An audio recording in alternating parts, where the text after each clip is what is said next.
Olá pessoal, então dando continuidade, agora nós vamos falar do sistema mioarticular, que é o sistema em que a gente tem as articulações em evidência aqui e as suas modificações é, à medida que a gente envelhece. Mas antes disso, vamos fazer uma breve revisão sobre as estruturas que compõem uma articulação padrão. Fazem parte do complexo da articulação os ossos adjacentes relacionados à mobilidade daquele segmento. Nós temos a membrana sinovial, que é a membrana que reveste essa estrutura óssea, e nós temos então a cartilagem articular propriamente dita, que é aquela parte branquinha, né, mais esbranquiçada, que a gente pode ver sempre em algum osso ali que está com a sua articulação preservada, né, com a sua cartilagem preservada. Entre uma cartilagem articular e outra de um segmento ósseo, por exemplo, nós temos a cavidade articular, né, e a sua cápsula articular formando o envoltório, então, da articulação.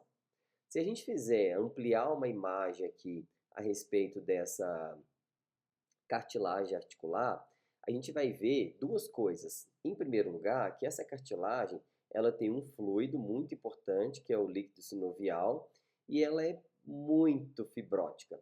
E as fibras, vocês podem ver, que são fibras desordenadas, né? São fibras desorganizadas, justamente para dar flexibilidade no tecido.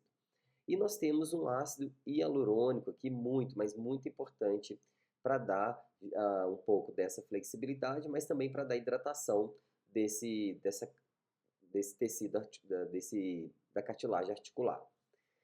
Na segunda imagem, na imagem B, se a gente fizer o aumento daquele espaço, a gente vai ver justamente as células que compõem a articulação. As células básicas do nosso sistema articular são os condrócitos.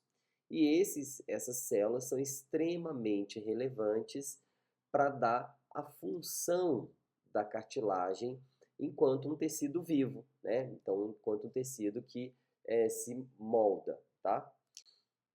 Aqui tem uma outra imagem formando então, mostrando esse complexo, né, da cápsula articular, o espaço articular, a cartilagem propriamente dita, os segmentos ósseos e os fluidos que ficam ali no espaço articular, mostrando que eles ficam soltos, né? Eles ficam sem uma orientação específica. Então, para a gente poder pensar na função da articulação, ela foi feita para poder propiciar o movimento, né? As articulações têm essa função primordial, mas também elas têm a função de dar sustentação mecânica, principalmente protegendo as proeminências ósseas, né? A composição da articulação, né?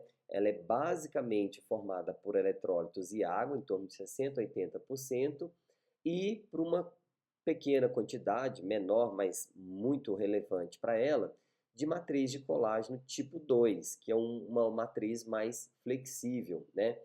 E a gente tem os proteoglicanos e os condrócitos, formando aí esse conjunto 10% da composição da articulação.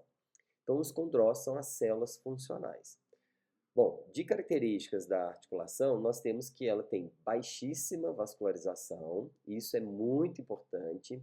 Ela é formada por tecido conjuntivo, ela é denervada e ela tem uma resistência às forças compressivas e não às forças, por exemplo, de tração, as forças oblíquas, tá? Principalmente pela disposição, né, do formato ali das fibras de colágeno meio desorganizado.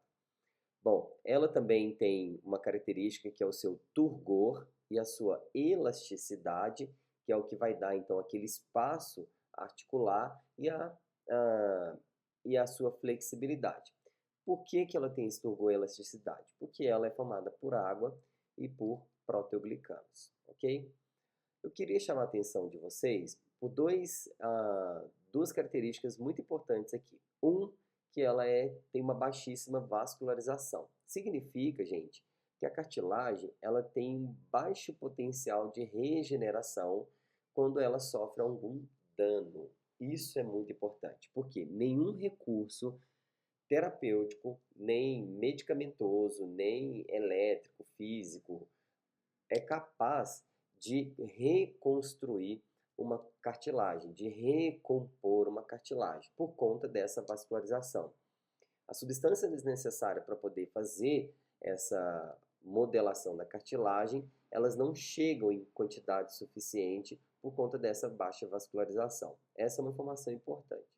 A outra informação é que ela é denervada, então significa que dentro da articulação propriamente dita, a gente não tem informações sensitivas, por exemplo. Isso faz com que a gente desacredite que a articulação sinta dor, pressão, né? Sinta calor, frio. Por quê? Porque ela é denervada, tá? Então, quando a gente estiver estudando sobre processos patológicos que acometem a articulação, a gente vai ver que, na verdade, eles acometem essa região, mas os sintomas aparecem em outros tecidos do que diferentemente da articulação.